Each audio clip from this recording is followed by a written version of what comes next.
para poder entrar en este tema, restauración familiar, quiero hacer una pequeña salvedad. Pretender llevarse un concepto acabado de restauración familiar en 45 minutos está como difícil. Por eso los invito a poder seguir profundizando en esto. Hay un curso que se llama Restaurados. Así que ahí podemos profundizar más en todo lo que es restauración. Pero ¿por qué es importante que podamos acercarnos y ver principios en cuanto a la restauración familiar? Porque tener una familia funcional, emocionalmente saludable y con roles bien definidos no es producto de la suerte o del azar. ¿Está claro? Poder tener una familia funcional y sana emocionalmente es poder entender los propósitos que Dios tiene para cada uno de los individuos dentro de una familia y poder entender los propósitos que tiene Dios para cada familia en particular. Qué hermosa imagen. La verdad que quería poner una imagen que pudiera transmitir el concepto de una familia que está unida, que está sana, con roles bien definidos. Bueno, esta imagen me lo dice todo a mí. Pero sería lindo que esto pudiera ser así. Sin embargo, vemos que en el día de hoy esta no es la realidad, no es el común denominador. Cada vez más el enemigo ataca a la familia, llevando realmente a una sociedad que está corrompida familiarmente. Es muy difícil encontrar hoy fuera de la iglesia. Es difícil en la iglesia, empecemos por ahí. Pero aún así, en la sociedad fuera de los parámetros de Dios, es mucho más difícil encontrar una familia que esté constituida con un papá, una mamá y unos hijos.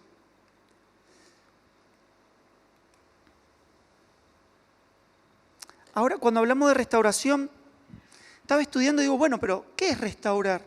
¿Qué significa restaurar? Y empecé a buscar definiciones. Me quedé con esta, es una definición bastante sencilla.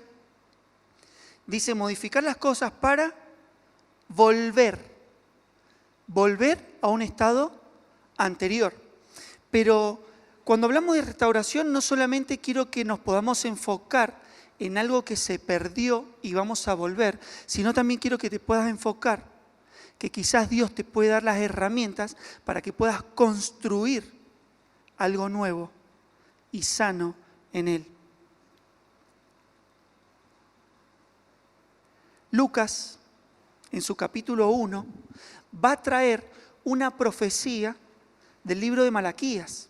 Dice así, e irá delante de él con espíritu y el poder de Elías para hacer volver los corazones de los padres a los hijos y de los rebeldes a la prudencia de los justos, para preparar al Señor un pueblo bien dispuestos. No cabe duda que en el corazón del Señor está hacer volver, está este proceso de restauración, está en Él. Y cuando nosotros hablamos de restauración y podemos seguir el hilo que venimos trayendo, hemos hablado del rol de los esposos, de las esposas, de los padres, de los hijos y de los hermanos. Hasta ahí llegamos el domingo pasado. Y hoy quería que pudiéramos hacer simplemente un pequeño repaso de estos deberes.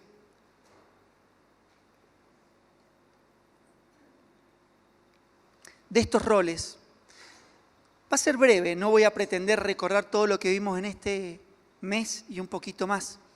Pero cuando nosotros nos enfocamos en los roles, la base de la restauración está acá, en entender cuál es el rol que le compete a cada uno. Por eso, para poder restaurar, ¿qué debemos hacer? Bueno, poner ese fundamento de roles que el Señor ha traído a través de su palabra. Yo lo único que voy a hacer ahora es transmitir la palabra de Dios a través de estos roles. Y cuando hablamos de los deberes de los esposos, tenemos este versículo que realmente lo sabemos de memoria, ¿no? Dice, maridos, amad a vuestras mujeres, así como Cristo amó a la iglesia y se entregó a sí mismo por ella. En este rol de esposo está esta palabra que es amar. El rol del hombre en la casa, ¿cuál es? Amar. Pone un parámetro. Como Cristo amó a la iglesia. Este debe ser nuestro parámetro. Si nosotros nos quedamos con el amor que solamente puede emanar de nuestra carnalidad, va a ser realmente un amor mediocre y realmente pequeño. Nosotros tenemos que dejar llenarnos por el Señor. Y cuando Él pone de su amor, ahí podemos entender lo que es este amar incondicional como Cristo amó a la iglesia. Otro de los roles del esposo en la casa, ¿cuál es? Gobernar. El hombre debe gobernar su casa. Miren lo que dice Génesis, versículo que no le había prestado atención. Esto lo está diciendo Jehová de Abraham. Este versículo expresa lo que está sintiendo el corazón de Jehová por Abraham. Porque yo sé que mandará a sus hijos y a su casa después de sí, que guarden el camino de Jehová, haciendo justicia y juicio, para que haga venir a Jehová sobre Abraham lo que ha hablado acerca de él. Gobierno, rol de los esposos es lograr que su familia guarde el camino de Jehová. Tenemos que prestar atención, los hombres de las casas, en defender esto. Tenemos un rol fundamental en promover el cuidado y la palabra del Señor en nuestros hogares. No lo descuidemos. El Señor nos va a demandar, como parte de nuestro gobierno, nos va a demandar lo que hemos hecho con nuestra familia. Y otro de los roles del hombre, del esposo, es proveer. Dice 1 Timoteo, porque si alguno no provee para los suyos, y mayormente para los de su casa, ha negado la fe. Y es peor que un incrédulo. Qué palabras fuertes y contundentes del apóstol. Rol de esposo, ¿cuál es? Proveer. Bueno, ahora acá nos vamos a detener mucho, no, mentira. Vamos a los deberes de las esposas. Y básicamente, si tuviéramos que resumir el rol de la esposa en el matrimonio, ¿cuál sería? Bueno, este versículo.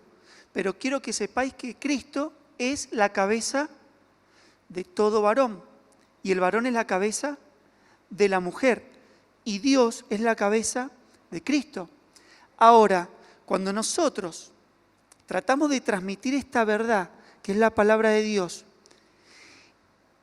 y decimos que el rol de la esposa es comprender que el hombre es cabeza de ella, el apóstol Pablo se va a tomar un tiempo para escribir y decir que Cristo es la cabeza del varón y que Dios es la cabeza de Cristo. Ya vamos a explicar este concepto. Si la mujer comprende esta gran verdad, si la esposa comprende esta gran verdad de que el hombre es cabeza, ¿saben qué significa cabeza? Rol de autoridad. Eso significa que Dios le ha dado al hombre un rol de autoridad y la mujer lo tiene que ver de esta forma, porque si lo ve de esta forma, podemos entender este versículo. Sujetas a su marido. Cuando la mujer puede comprender que Dios le ha dado al hombre un rol de gobierno y de autoridad sobre el hogar, se sujeta voluntariamente. Por eso dice, sujetas a sus maridos, para que la palabra de Dios no sea blasfemada. Recién decía Patricia algo que el Señor había traído cuando preparaba esto. La familia debe reflejar ¿a quién? A Cristo, debe reflejar la naturaleza divina de Dios, la naturaleza divina. Y la forma es cuando comprendemos cada uno nuestros roles. Ahora, me gusta el tema de la sujeción y explica que Dios es la cabeza ¿de quién? De Cristo. ¿Se han dado cuenta que esto no es algo que tenga que ver con inferioridad? La sujeción no significa inferioridad inherente.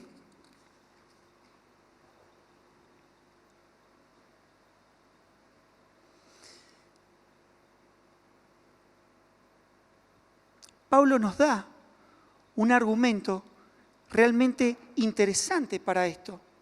Porque podríamos haber dicho que Pablo escribió en un tiempo y en una cultura que no es la de hoy. Pero la pregunta es, ¿en base a qué Pablo escribió este concepto? Miren, lo basa en el rol de autoridad que Dios ha designado para el esposo y no en la cultura o en las normas sociales. La sumisión no implica inferioridad inherente. Cristo es igual al Padre. ¿Está claro esto? Sin embargo, voluntariamente, ¿qué hizo Cristo? Se ha sometido, se ha sujetado a la voluntad del Padre.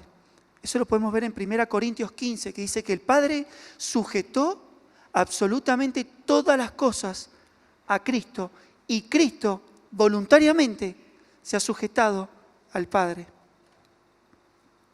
Según el diseño de Dios, el hombre y la mujer asumen roles diferentes en la relación matrimonial, pero son iguales en valor y dignidad. Los dos somos creados a imagen y semejanza. Por eso es importante que entendamos este concepto. La sujeción no muestra inferioridad, muestra obediencia a ese plan divino que tiene Dios para la familia. Deberes de los padres. Bueno, dice Efesios 6, y vosotros padres no provoquéis a ira a vuestros hijos, sino criadlos en disciplina y amonestación del Señor. Como padres hay algo que tenemos que tener claro.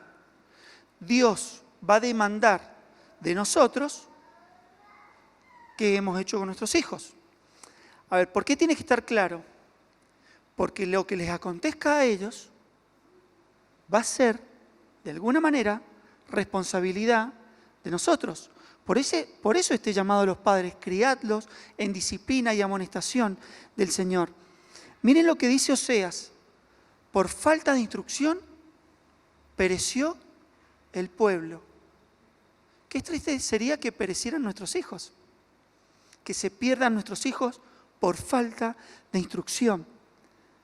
Por eso debemos considerar este llamado e instruirlos y corregirlos en la disciplina del Señor. ¿De qué manera? Bueno, como dice Deuteronomio, y estas palabras que te mando hoy estarán sobre tu corazón y las repetirás a tus hijos y hablarás de ellas estando sentado en tu casa, andando por el camino y al acostarte y cuando te levantes. Qué bueno que es a veces escuchar como padres que a veces los hijos te dicen, papi, basta ya, me estás como cansando con el asunto. Pero porque el rol nuestro, ¿cuál es? Lo dice ahí, repetir. Puede quizás agotar, puede cansar a nuestros hijos, pero nuestra función es repetir la palabra de Dios. Miren lo que dice Proverbios 22:15. La necedad está ligada en el corazón del muchacho, del adolescente, mas la vara de la corrección lo alejará de él, de la necedad. Proverbios realmente tiene muchos versículos de conceptos claros para la familia. Y saben que el tema de la corrección y la vara se menciona bastante. Y no estoy haciendo apología al castigo físico, pero sí estoy haciendo defensa de la corrección que Dios quiere que hagamos, de esa disciplina, tanto disciplinas espirituales como disciplina de corrección. A tener en cuenta, puse 3 datos a tener en cuenta como padre. Cuídémonos de que las faltas por las cuales disciplinamos a nuestros hijos no las haya aprendido de nosotros. A veces los retamos por insultar y somos boca sucia. Traigo algo que por ahí es: no festeje sus faltas. Esto es muy común. Esto es muy común ver a padres realmente festejando y premiando conductas que están lejos de los parámetros de Dios. No seamos promotores de situaciones que ponen a nuestros hijos en peligro. Y acá realmente con Sol, mi esposa, nos hemos parado en esto y la peleamos juntos. Hay situaciones a las que no exponemos a nuestras hijas, les guste o no les guste. Es decir, yo no les voy a estar preguntando a ellas si están de acuerdo o no. Por ejemplo, pijamadas. Hay padres que parece que tienen una raqueta de tenis para ver en qué momento se sacan a los hijos de encima. Si tienen mucha suerte va a parar a la casa de los abuelos. Pero si no, cuánta pijamada, cuánta juntada, allá van los hijos. Y en esto seamos conscientes. No vamos a entrar en este tema, pero el tema del abuso, ¿dónde se da? ¿Saben dónde se da estadísticamente el abuso? En casa de conocidos. Ahí donde a veces, en ingenuidad, pensamos que nuestros hijos están bien cuidados, ahí pueden cometerse cosas que lastimen nuestros hijos y marquen sus vidas. Por eso, como padres, tenemos que ser protectores en la vida de ellos. Y aunque ellos no entiendan, creo que nos pasa todo lo mismo. Llega un momento de la vida que yo puedo decir, ahora entiendo por qué mi papá no me permitía hacer tal cosa, tal otra, porque yo quiero lo mismo para mis hijos, quiero cuidarles. Y otro recurso dice, no utilice malas formas o malas palabras para disciplinar a los hijos.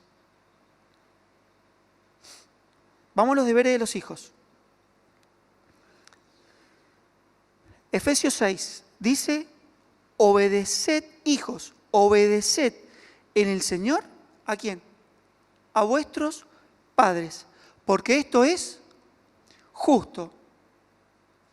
Me ha pasado varias veces que cuando le doy una tarea a mis hijas y la obedecen, quieren recompensa. Y a veces uno premia para motivar, ¿no?, esa actitud de obediencia, pero por momentos le digo, pero es que si no estás haciendo nada extra, es decir, la obediencia es justo, es lo que tiene que hacer un hijo. Hijo, obedeced en el Señor a vuestros padres, porque esto es justo.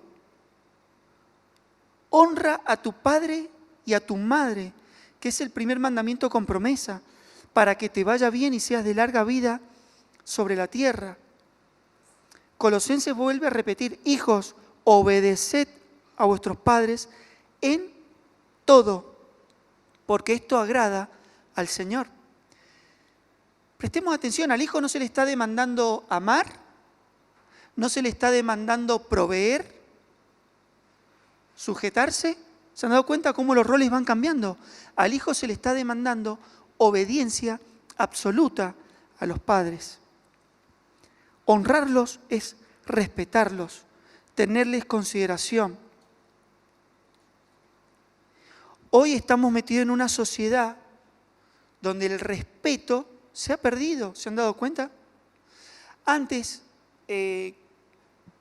cuando yo era chico, no es hace tanto, pero cuando yo era chico, faltarle el respeto a un adulto era cosa seria. Hoy vemos que los niños tratan a sus padres de una manera tan vergonzosa, tan vergonzosa. Esto es deshonrar a los padres, deshonrarlos. Debemos darles respeto a ellos.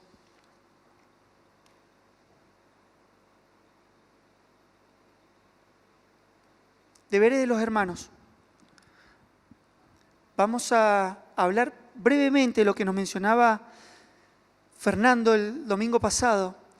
Dice Salmos: mirad cuán bueno y cuán delicioso es habitar los hermanos juntos en armonía.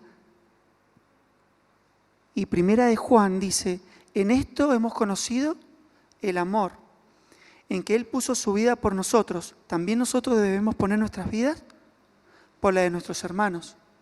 A ver, estos conceptos encierran verdades en el trato que tenemos como hermanos intrafamiliar y en la familia de Dios. Decía Fernando el domingo pasado, debemos generar vínculos sanos. Menciono 5.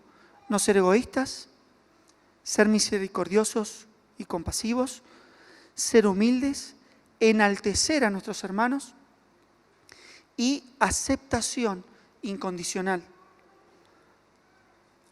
Y había puesto el ejemplo de Jesús. Realmente en Jesús vemos el gran ejemplo de todo esto. Ahora, hemos hecho un resumen rápido de roles. Y quiero traerles hoy realmente algunas medidas para poder encarar una restauración familiar. Y cuando nosotros hablamos de restauración, ¿se les viene algún libro a la cabeza?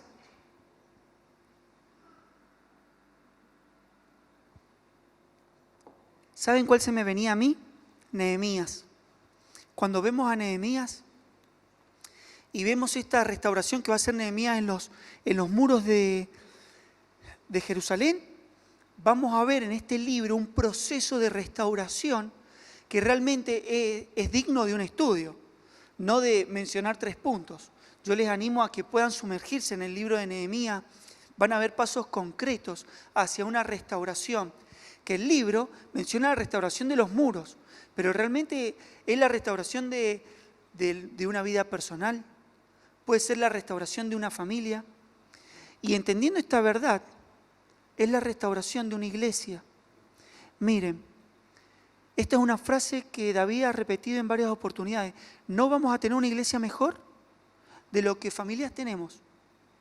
¿Sí? No pretendamos tener una iglesia ideal cuando el núcleo familiar está corrompido. Por eso tenemos la sociedad que tenemos. Si nosotros viéramos los estatutos sociales, nos daríamos cuenta que la misma sociedad ha puesto en la familia la unidad fundamental para tener una sociedad sana. Nosotros, a la luz de la Biblia, tenemos que generar estos vínculos sanos en la familia para tener una iglesia como lo que Dios quiere. ¿Y sabés por qué esto? ¿Por qué digo esto? Porque hoy estamos rodeados de movimientos que se apoyan básicamente en el individualismo. Iglesias llenas de individuos, multitudes pero individuales. Y cuando el Señor llama, ¿sabe a quién llama? Llama a la familia, no llama a individuos. Eso no significa que si vos estás solo acá en el templo hay algo mal con vos. No, no, la visión del Señor para tu vida es la familia, es el hogar, porque es la herramienta que el Señor nos ha dado para llevar la luz a esas familias que están destruidas y corrompidas. ¿Con qué lo vamos a hacer? Tenemos que llenar nuestra iglesia de familias, de generaciones de familias que aman a Dios. No es casualidad que en la iglesia no haya generaciones de familia. Y es triste, porque vemos que la corrupción se mete también a la iglesia. Y encontrar familias que vienen de familias cristianas es difícil. Bueno, miremos para adelante. Tenemos que orar. Esas generaciones que vienen atrás nuestro tienen que estar acá. Qué lindo sería ver al abuelo, al hijo y al nieto de nuestras familias, posteridad. Vamos a leer Nehemías. Les voy a pedir que abran sus Biblias. Yo lo tengo ahí. ¿Se ve bien? Lo vamos a ir siguiendo. Vamos a leer los primeros versículos para poder sacar algunos puntos interesantes.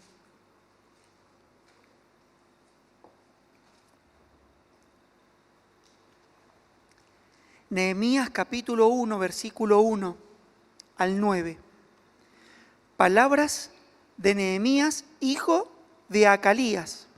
Aconteció en el mes de Quisleu, en el año 20, estando yo en Susa, capital del reino, que vino Ananí, uno de mis hermanos, con algunos varones de Judá,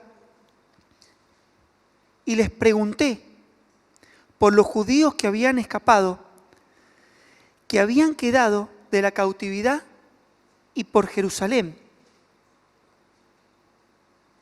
Y me dijeron, el remanente, los que quedaron de la cautividad allí en la provincia, están en gran mal y afrenta, y el muro de Jerusalén derribado, y sus puertas quemadas a fuego. Cuando oí estas palabras me senté y lloré, e hice duelo por algunos días, y ayuné y lloré delante del Dios de los cielos. Y dije, te ruego, oh Jehová, Dios de los cielos, fuerte, grande y temible, que guarde el pacto y la misericordia a los que aman y guardan tus mandamientos. Que esté ahora atento tu oído y abierto tus ojos para oír la oración de tu siervo, que hago ahora delante de ti, día y noche, por los hijos de Israel tus siervos, y confieso los pecados de los hijos de Israel que hemos cometido contra ti. Sí, yo y la casa de mi padre hemos pecado. En extremo nos hemos corrompido contra ti y no hemos guardado los mandamientos, estatutos y preceptos que diste a Moisés tu siervo. Acuérdate ahora de la palabra que diste a Moisés tu siervo, diciendo, si vosotros pecareis, yo dispersaré por los pueblos.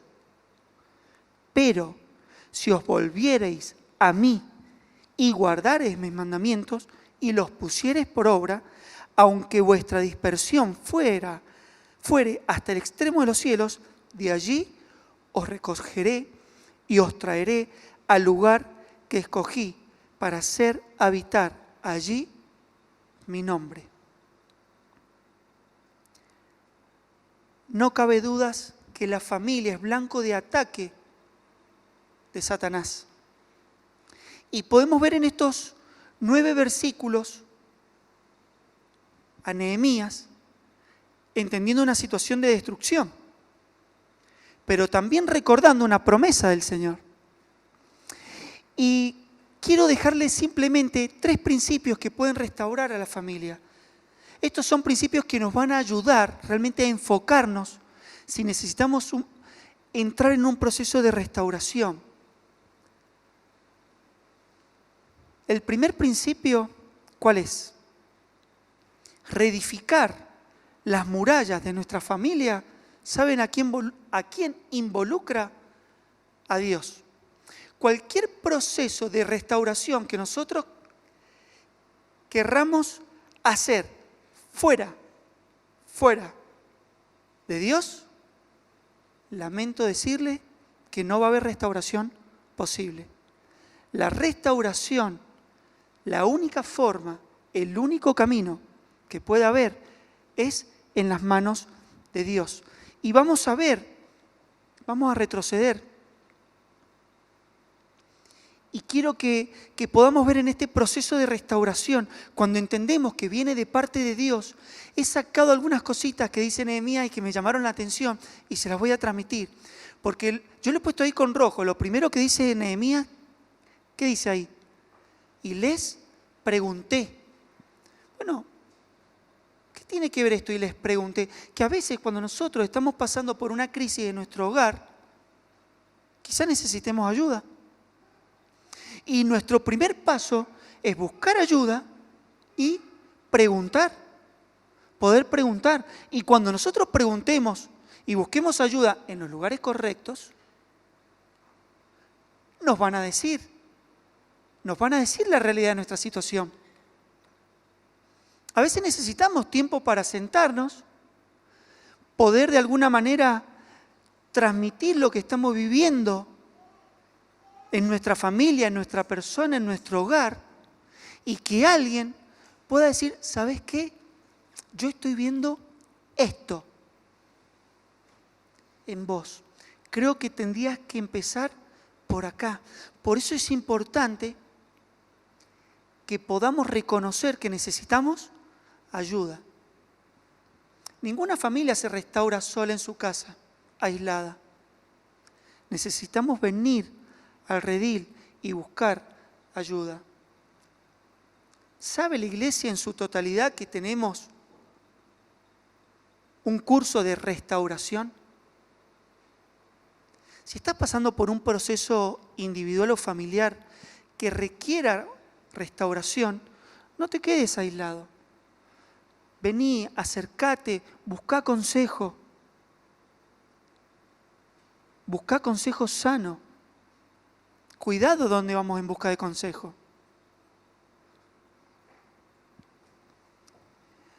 Ahí ellos le pudieron decir cuál era la situación. Dice que estaban en gran mal y afrenta y las puertas quemadas a fuego. La verdad que como personas no nos gusta mucho que nos digan cuando las cosas van mal. La verdad que a nadie le gusta que le digan, mira, lo que yo estoy viendo que está pasando en vos o en tu familia es que tenés los muros destruidos, las puertas quemadas. Sin embargo, esta situación nos tiene que llevar a lo que le pasó a Nehemías. Miren lo primero que hizo Nehemías. ¿Qué hizo? Se sentó. ¿Sabes por qué es importante sentarse? Porque a veces queremos ocultar las crisis con activismo. Las cosas que están mal en el matrimonio, con actividades, vamos, venimos, y de pronto la conversación que se entabla es puramente de logística. ¿Quién hace de comer? ¿Quién lleva a los niños? ¿Quién trae? Pero realmente la situación familiar no se está tratando. Debemos sentarnos, tomar un tiempo, considerar, debemos meditar, debemos llorar. ¿A quién le gusta pasar por una crisis y terminar destruido? Debemos quebrar nuestro corazón. A veces tratamos de generar fortalezas como para que nadie nos vea que estamos bajoneados y que nuestra familia por dentro estamos destruidos, pero por fuera, ¿cómo estás? Bien, re bien. No, a veces tenemos que quebrantarnos, tenemos que llorar, hacer duelo, ayunar y orar. Estos son signos y síntomas que solo los vamos a ver en un corazón arrepentido. En un corazón que realmente busca restauración. Si nosotros estamos en un proceso que necesitamos restauración y no nos hemos sentado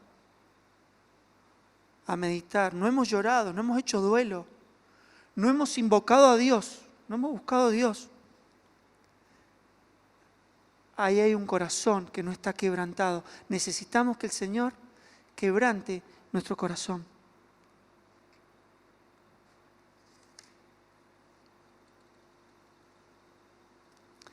Debemos ser conscientes que toda transformación, ¿por dónde empieza? ¿Por el hermano? ¿Por dónde empieza la transformación y la restauración? ¿Por los errores de mi pareja, de mi hermano, de mi hijo? No. Empieza por uno mismo. Por eso podemos seguir leyendo. Me encanta. ¿Y qué hizo él? Confesó sus pecados. Es decir, pidió perdón a Dios. Cuando estamos pasando un proceso de restauración, debemos pedir perdón. Y a veces el pedir perdón no nos compete a nosotros. Igual, a Nehemías no le competía pedir perdón. Sin embargo, ¿qué dice? Confieso los pecados. Hemos pecado todos. Yo y la casa de mi padre hemos pecado. Debemos acercarnos a Dios y pedir perdón Y debemos pedir perdón también a las personas que hemos lastimado. Y debemos saber aceptar el perdón. Porque tan difícil es pedir perdón como aceptar el perdón. Yo a veces le digo a mi hija, cuando se equivocan, si no querés pedir perdón, bueno, no tenés que ofender, pero qué difícil que es. Cuando uno realmente lastima y ofende, luego tiene que pedir perdón. Y otro tiene que aceptar el perdón.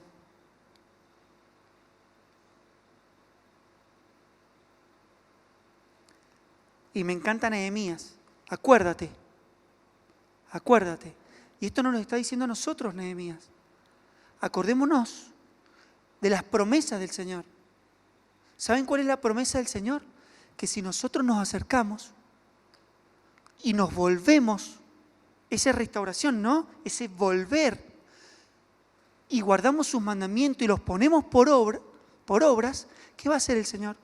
De ahí nos va a tomar, nos va a recoger y nos va a traer al lugar donde quiere que estemos como familia. Restauración. En primer lugar, involucra a Dios. Segundo lugar, restaurar las murallas nos enseña a prepararnos para una batalla. Si hay algo que el enemigo no quiere, es que tengamos familias que reflejen a Cristo. Y cuando nosotros queremos levantar esa bandera de restauración y queremos iniciar procesos de restauración, lo primero que tenemos que entender, lo segundo que tenemos que entender es que va a haber oposición. Dice cuando Nehemías empezó a organizarse y a planificar la restauración de los muros, ya ahí nomás se levantaron personas en oposición, burlándose. Así que ustedes van a reconstruir los muros, risas me dan.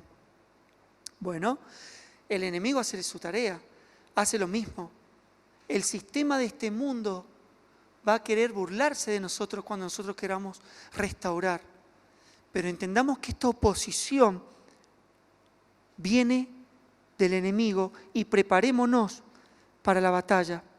Entender que esto es una batalla, ¿saben lo que demanda esto? Perseverancia. Porque si no vamos a tirar la toalla muy rápido. Le preguntó el rey a Nehemías, ¿cuánto tiempo vas a tardar? ¿Cuándo vas a volver? ¿Cuándo volvió Nehemías? Cuando terminó la obra. Perseverancia. Cuando el Señor inicia un proceso en nuestra vida, debemos perseverar. Esto lleva tiempo. Esto no es instantáneo como un café. El Señor tiene que trabajar primero en nosotros y luego en la familia. Y hay oposición. Yo acá puse una exclamación. Cuidado, cuidado a quienes pedimos consejo. Cuidado. Dice Nehemías, guardé en mi corazón lo que el Señor había puesto. Hay momentos que debemos callar y escuchar la voz de Dios. Cuidado a quienes pedimos consejo. Por eso les decía recién, la iglesia ha generado el lugar para poder venir y pedir ayuda y ponerse en un proceso de restauración. Esto no lo podemos hacer con cualquier persona.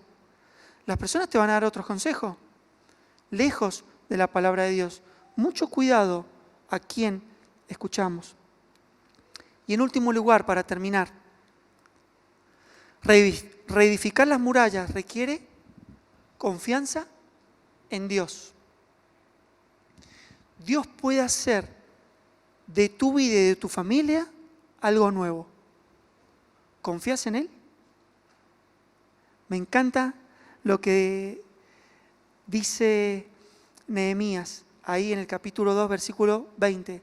El Dios de los cielos, Él nos prosperará. Si hay alguien que puede respaldar un proceso de restauración en tu vida y en la de tu familia, es Dios. En Él debemos confiar. ¿Cómo está tu familia? ¿Cómo estás vos? Quizás el Señor tenga que trabajar con nosotros para luego poder trabajar en nuestras familias. Quiero dejarte, para terminar, 2 versículos de motivación para que nos podamos ir motivados, que el Señor es quien pelea por nosotros. Estas son palabras de David, pero que hoy son del Señor para nuestra vida. Dice, sea paz a ti, y paz a tu familia, y paz a todo cuanto tienes. ¡Qué precioso! Jeremías 31, Patricia nos decía recién, y cambiaré su lloro en gozo, y los consolaré, y los alegraré de su dolor. Hoy quizás estamos pasando por un momento de crisis, de angustia, y necesitamos acercarnos al Señor para que Él pueda restaurar nuestra persona, nuestra vida, nuestra familia. ¿A quién vamos a ir en busca de esta restauración? Que podamos venir delante del Señor, humillarnos delante de Él, entender que Él es quien puede hacer las cosas nuevas en nuestra vida y que Él pueda trabajar en nosotros. Vamos a orar al Señor.